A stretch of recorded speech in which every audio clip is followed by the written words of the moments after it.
Avec Dominique Moret et Jean-Claude. Radio X. On va aller rejoindre Michel Morin.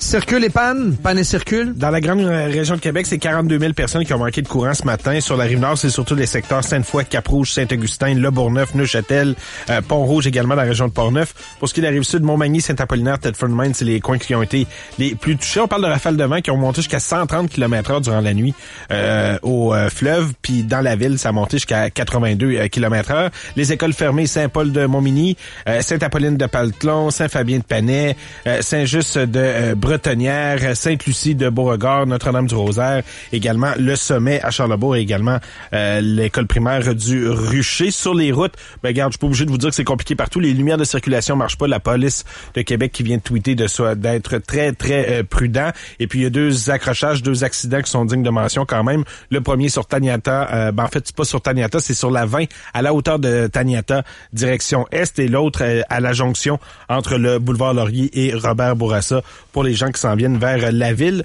Jusqu'au 31 octobre, la Kia Forte 2018 est en liquidation avec un rabais au comptant de 3600 $. Visitez donc un concessionnaire Kia. Michel Morin, mesdames, messieurs. Sans l'ombre d'un regret pour en arriver là, je recommencerai. Salut Michel, bon mardi. Bonjour Dominique. Est-ce que les soubresauts de la bourse ont donné des hauts le cœur et peut-être des nausées à notre Michel national?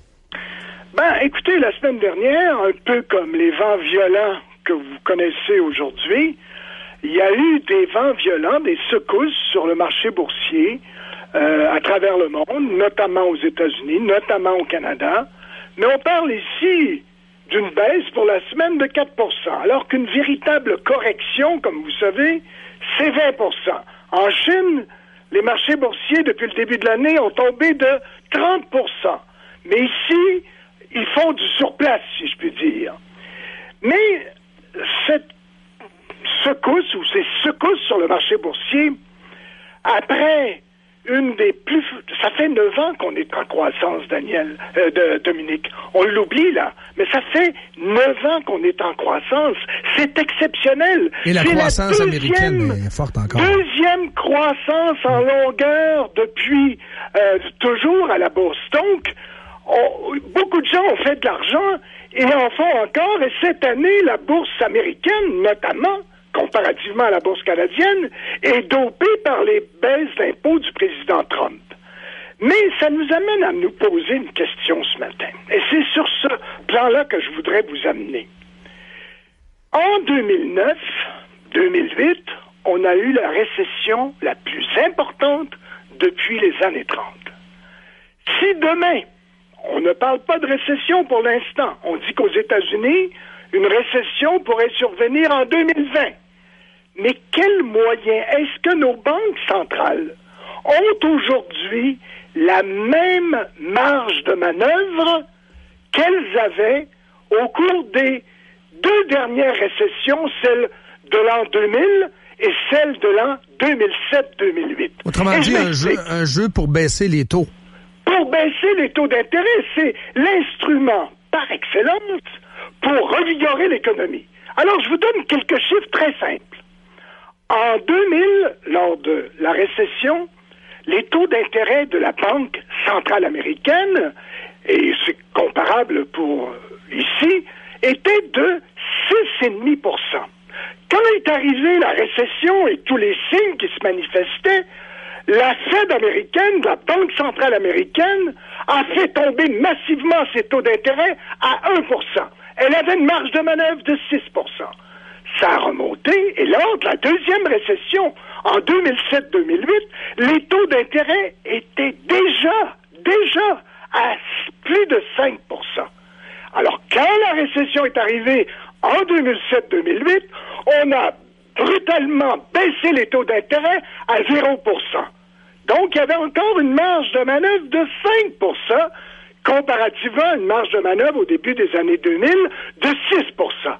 Mais aujourd'hui, vous savez, la marge de manœuvre de la Fed américaine, les taux d'intérêt aux États-Unis, malgré les baisses de la dernière année, malgré les hausses de la dernière année, eh bien, ils sont à 2 Au Canada, les taux sont à 1,5 %. Vous vous rendez bien compte que si on a une récession qui se pointe du nez, que si le ralentissement économique devait survenir au cours de la prochaine année, la marge de manœuvre des banques centrales de la Fed américaine, qui est actuellement l'économie en croissance à travers le monde, là.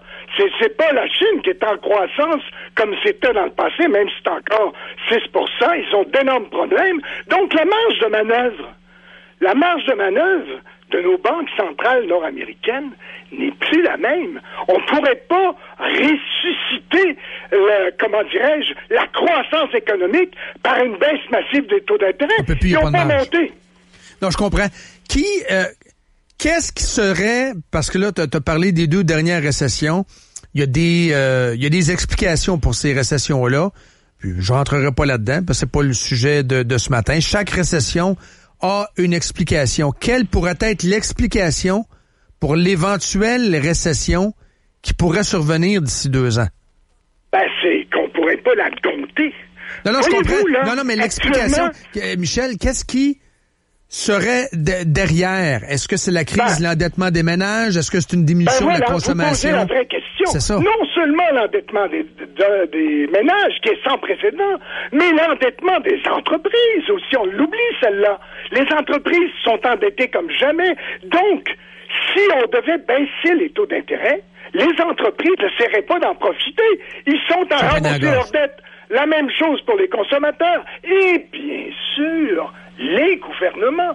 Vous rendez-vous compte que les gouvernements sont aujourd'hui plus endettés qu'ils ne l'ont jamais été? Je vais vous donner un seul chiffre. Les gouvernements en moyenne, là, sont endettés à 100 % de leur PIB. En 2007-2008, c'était à peu près 70 % du PIB, en moyenne. Dans les pays émergents, ils se sont tous endettés en plus avec le dollar américain qui ne cesse de prendre de la vigueur. Voyez bien, regardez au Canada, M. Trudeau nous avait... On devrait être en surplus actuellement, là. Oubliez les surplus, les déficits sont 2 fois plus élevés que prévu. Et on était en période de croissance. Donc, non seulement les banques n'ont plus de marge de manœuvre, mais les gouvernements aussi. Et là, on assiste à une sorte de désorganisation à travers le monde. Vous vous rendez compte de la montée des partis populistes partout. Vous vous rendez compte que ça va pas avec le Brexit, que ça va pas avec les guerres commerciales, que ça va pas en Allemagne, les résultats de dimanche, que ça va pas en Italie. Il y a plein de problèmes qui se posent, non seulement au point de vue économique, mais au niveau de la concertation économique avec M. Trump, qui a décidé, lui, d'avoir un agenda de croissance. Ça lui profite actuellement. La croissance aux États-Unis est exceptionnelle à la fin d'un long cycle. C'est pas la même chose partout à travers le monde. Donc, au point de vue politique, au point de vue économique, au point de vue endettement, au point de vue des marges de manœuvre des banques centrales, on n'est plus, Daniel, dans le même monde. Alors, qu'est-ce qui arrive? Là, il y a des théories farfelues.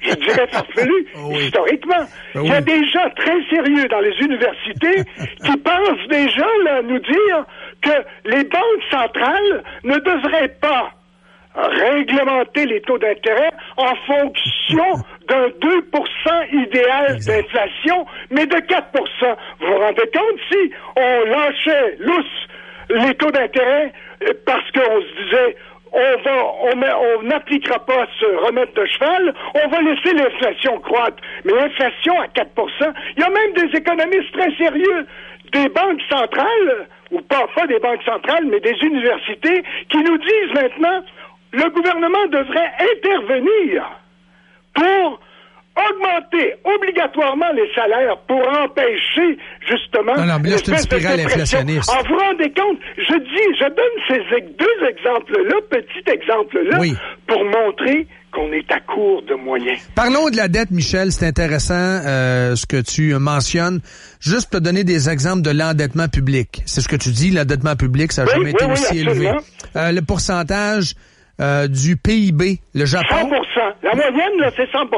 Mais je te donne un exemple. Je te donne avant, 60%, 70%, ça nous faisait peur. Exact. Maintenant, on est à 100%. Je te donne certains exemples, OK? Je te parlerai pas de république de bananes, là, comme la Gambie puis le Mozambique. Là, on va rester dans les pays civilisés. Là.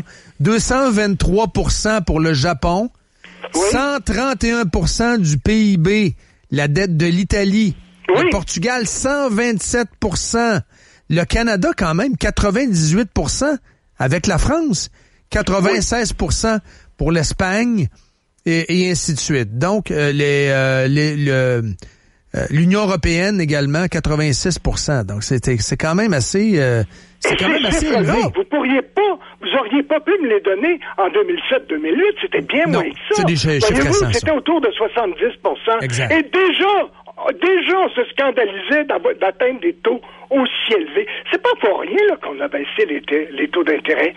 J'ai lu quelque part, à un moment donné, l'an dernier, que les taux d'intérêt n'avaient jamais été, j'ai pas pu vérifier, Dominique, que les taux d'intérêt n'avaient jamais été aussi bas depuis 5000 ans. Mais c'est dire qu'on a vécu sur un nuage depuis 9 ans. Ouais. Depuis 9 ans, tout le monde a profité de cette situation-là pour réduire ses paiements hypothécaires, etc., parce que les taux d'intérêt sont bas exceptionnellement. Mais le revers de la médaille, c'est que les banques centrales sont maintenant dépourvues, que les gouvernements sont endettés jusqu'aux oreilles. Écoutez, en Ontario, le déficit en Ontario, d'après les nouveaux chiffres, là, il est de 15 milliards. 15 milliards. Vous vous rendez compte dans quelle situation sont les gouvernements pour injecter de la croissance, pour compenser pour une baisse de croissance économique, autant au niveau des taux d'intérêt que de l'endettement. Puis, ce que vous oubliez aussi dans l'analyse, ce qu'on va mettre dans l'analyse, tiens, Michel, c'est l'endettement personnel. Il y a eu des chiffres publiés, c'est la semaine passée. La dette moyenne personnelle est au-dessus de 20 000. Mais bien sûr! Ça, à ce moment-là, si tu augmentes ton taux d'intérêt d'1%, ceux qui ont une hypothèque variable, par exemple, ils vont faire un sapresso, ils vont se faire appeler, puis ils vont dire, d'après moi, on est pogné à la gorge, on a 70$ de lousse par semaine, là, la maison part. Tu vas te retrouver avec une série de maisons sur le marché. Les banques risquent de se retrouver avec des maisons. C'est bras. C'est ça qui risque d'arriver. Mais et à ce moment-là, ça va s'effondrer. Au Canada, surtout à cause de Vancouver et de Toronto, on est vraiment dans une bulle immobilière. Ça commence à dégonfler. Qui est unique au monde, là. Oui, mais ça dégonfle un peu, Vancouver. Oui, c'est complètement débile. On est encore, si vous voulez, beaucoup plus endetté que d'autres. Absolument. Alors moi, ce que je dis simplement pour conclure. Ben oui. Je pense, écoutez, si on était à la place, heureusement, Dominique et moi, nous ne sommes pas des gouverneurs de banque centrale. Parce que je pense que les gouverneurs de banque centrale, au cours des prochains mois, sinon des prochaines années, vont bien mal dormir. Merci, Michel. Merci, bonne journée. Salut, bye. Ben oui, il m'a débaptisé un peu, mais c'est pas grave. Hein? Dans le feu de l'action. Ben oui, dans le feu de l'action. Hein? Tout le monde fait des erreurs. On a fait une petite erreur tantôt avec Comtois qui avait été changé du Rallye. On fait des erreurs. C'est amusant. C'est drôle. Hein? Il est craqué, hein, Daniel? Isabelle qui m'écrit. C'est le fun. 8h09. Moi, ce qui m'inquiète, c'est l'endettement personnel. Tu sais, les pays, on peut en parler, tout ça, mais c'est... Moi, j'aime parler d'économie, surtout des situations personnelles des gens.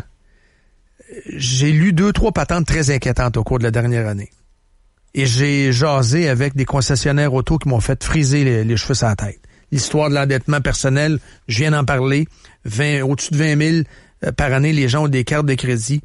Des fois, t'es voilé. Là. Ça m'est arrivé au mon Costco, là, la madame.